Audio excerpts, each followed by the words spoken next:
Hi, my name is Veronika Duerr. I'm the director of the Wickhams Christmas at Pemberley here at Arizona Theater Company. If you'd like to learn more about our play, listen along. How I first met Lauren Gunderson was growing up in Atlanta, Georgia, and which is where Lauren is originally from. And my husband ran a company in Atlanta for several years that still exists called Dad's Garage Theater Company. And Lauren used to go to Dad's Garage to see shows when she was in high school, as did I. But I didn't really become close with Lauren until years later when I was performing professionally and she was playwriting. And so then we found each other really in the professional world. And this is my seventh Lauren Gunderson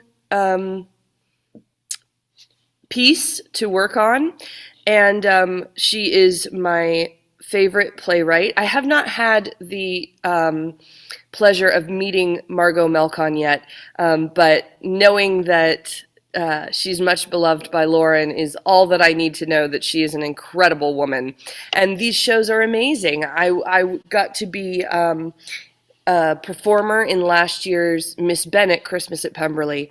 And so when we knew that we were going to do the second of the trilogy, because there are three shows about the Bennet sisters, I immediately said, "Oh, well, I want to direct it. I'm ready to come back to directing. I'd taken a break from directing to have my child, and I was ready to come back. And I knew that the best way to come back would be on a Lauren show. So knowing Lauren's voice, I hear her voice in my head when I am directing or performing one of her plays.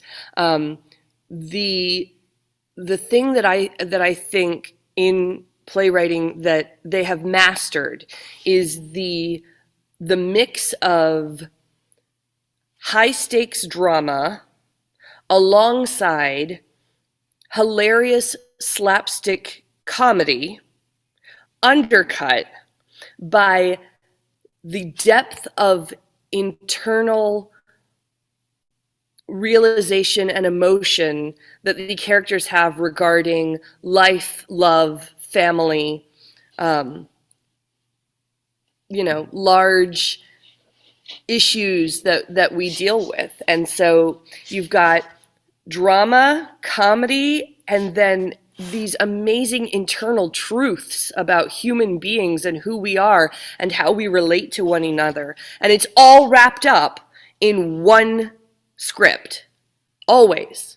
It's incredible. They're masters. The Wickhams Christmas at Pemberley takes place in the same time frame that Miss Bennet Christmas at Pemberley takes place. The difference is that in Miss Bennet, you are watching what is happening upstairs in the drawing room, the grand library, and in the Wickhams, you are witnessing what is happening downstairs in the servants' quarters. But the two plays do take place simultaneously. So if you saw Miss Bennet last year, there are certain references that are made in the Wickhams that if you're listening and paying attention, you'll clue into and say, "Oh my gosh, that was a conversation that we watched upstairs last year that they're now referencing downstairs." Now, the playwrights are such masters that you do not have to have seen the other show to understand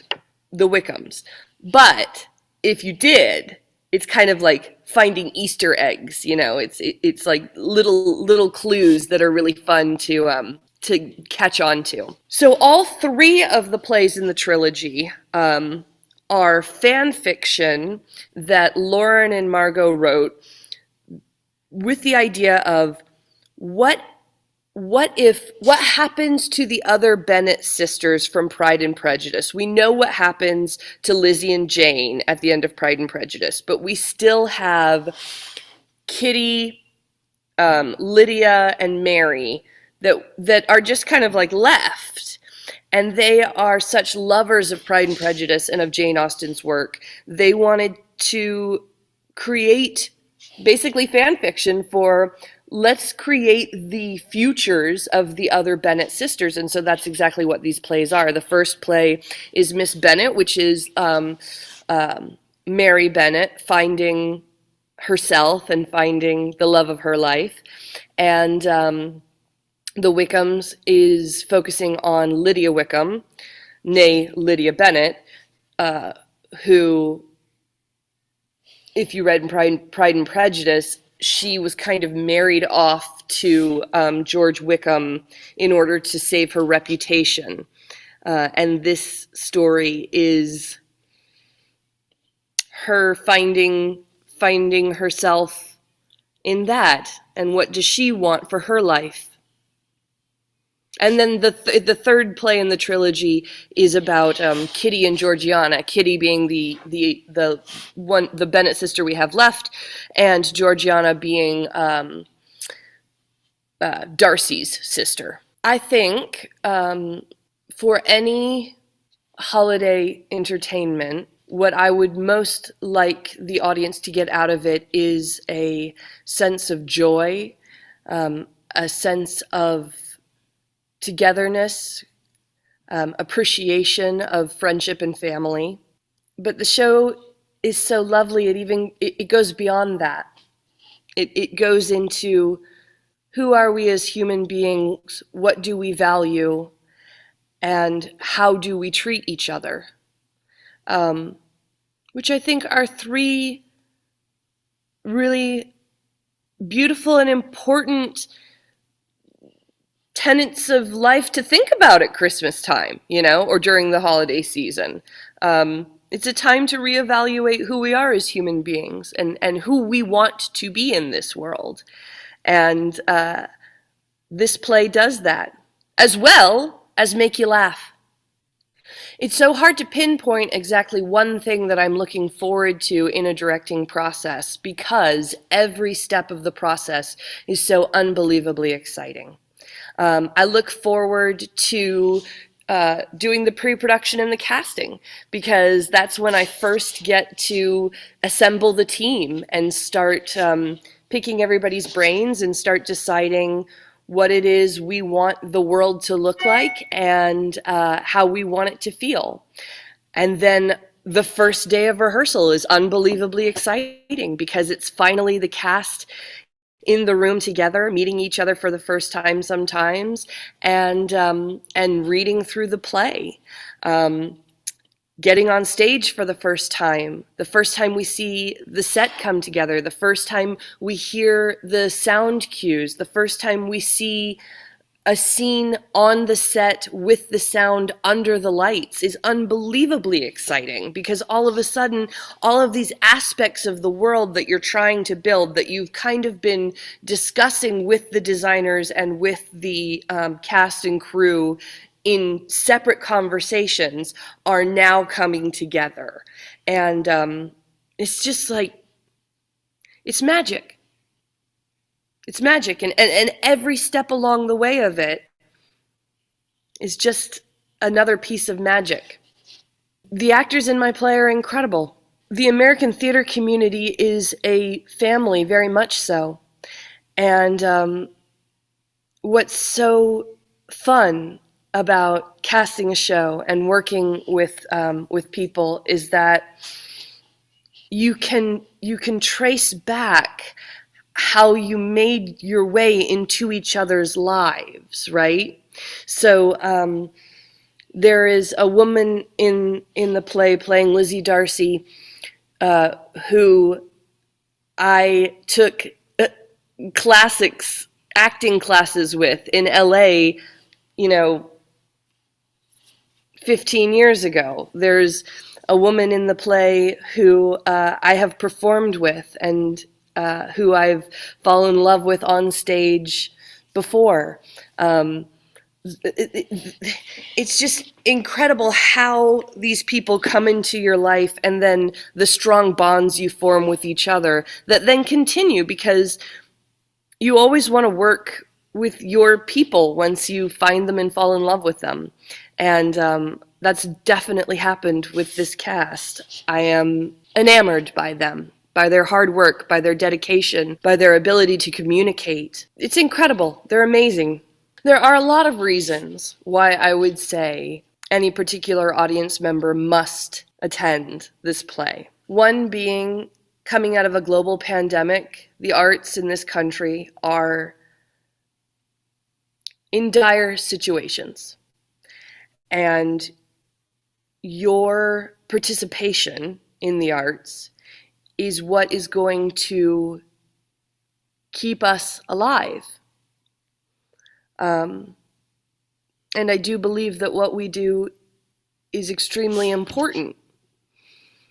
The arts remind us of our humanness and of who we are as human beings and how we participate in the world around us.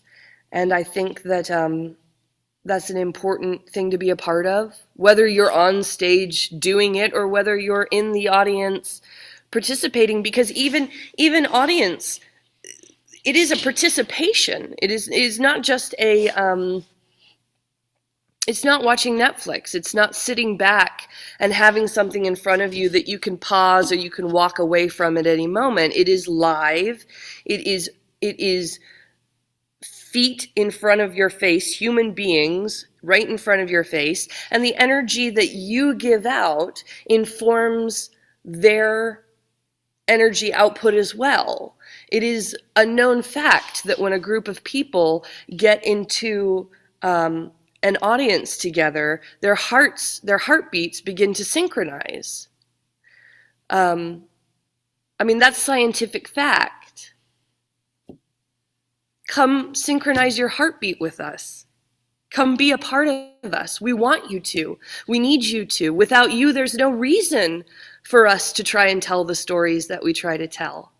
And what a better time to come synchronize your heartbeat than during the holidays.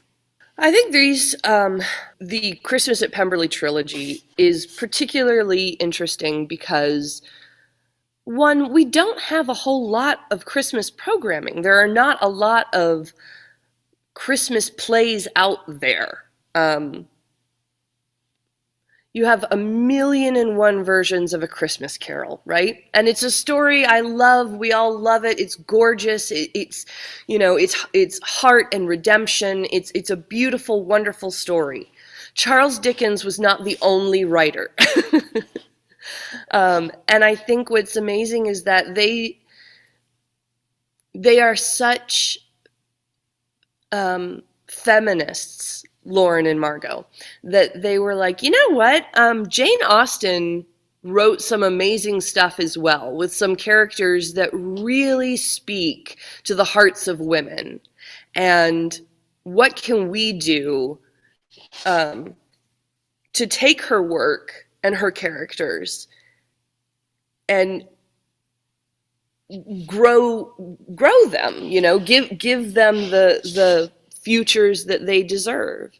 And these three pieces are I mean, they're extremely feminist in nature, because these are the women, Lizzie before she married Darcy, she was the one who, in Pride and Prejudice, if you remember, she was the one who said it's better to be alone than to be with a man that I don't love.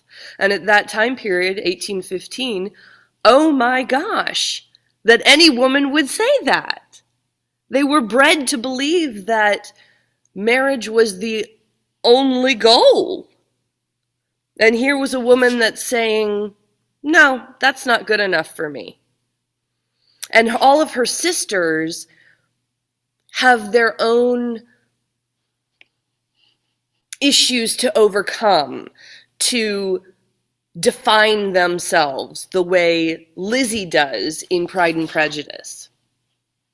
And that's what's gorgeous about these shows. And they're all set at the holidays when, there's this great line in the show where it's like, I don't know what it is about Christmas, but everyone is so much more so than they already are, And it's so true. Come join us. It's our 55th season. We made it through a global pandemic. Not every theater company can say that. I'm unbelievably proud the actors, the crew, the designers, the entire team that worked on this show. We have a beautiful set. We have an incredible script. And we have an entire house here waiting for you. Come join us.